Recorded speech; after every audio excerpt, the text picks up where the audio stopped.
amasal ngai lu nei poma hi che video ni hin ve zalun keima so min thang min sing so nin chung che wa ki pa thu kain phongin a hi bang set te in ka hol pau thang gin lien thang niaw ngam flowin det 10 9 2022 hin ena molim sam tawin aloya gol ki hin zalin aki ma ma in izong le pathin thil gon hintin kabol thei pen mang ta lo tin khosung khat loi le gol khat a hi het na dia hi che video hi ka hin sim a hi azolan video ki ba thung zo a hi lo ze in cookie gospel single hu mai nu hau ki bin zong audio a hin phal pi zalin ki pa na zapi anga ka hin phongin a hi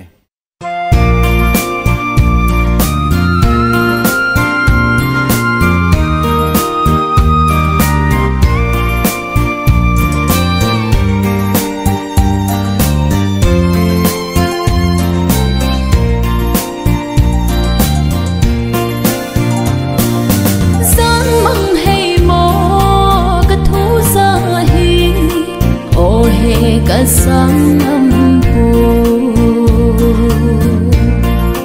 này vài thọ na hoi vai ta ý dia này ngã lâu này cất đâu dấu vội vội cất thua thêm vội đam tình đây an gian na hun lai chung còn thấy lâu và giờ này mô only sit thêm bu si lung mô ta cần nào thân phụ nhà đã vẫn chơi đồ gian không thấy ta lâu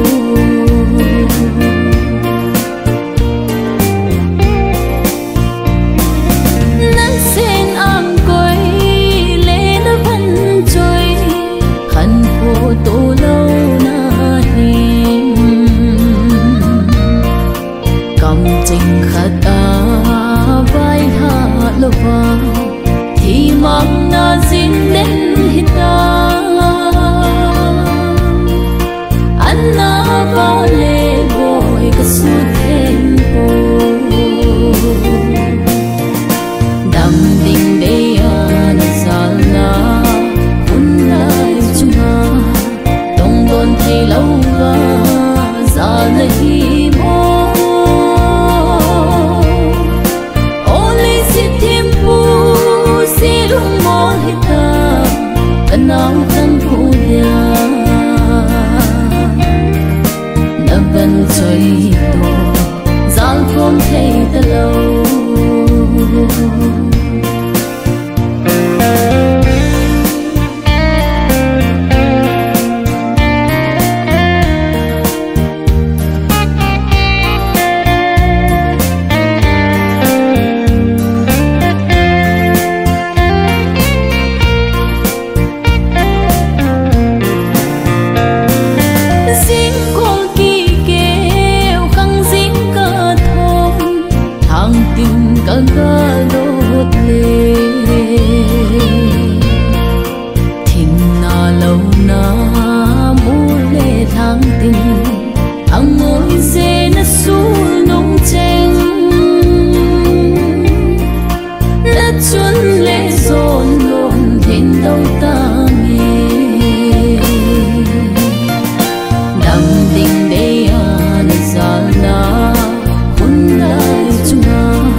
tình kỳ lầm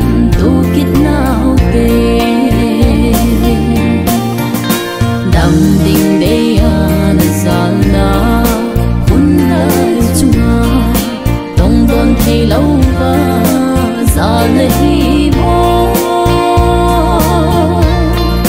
ô lê xịt thêm bu xì lung mò lê ta cần nào khăn khô nhà nằm vẫn trời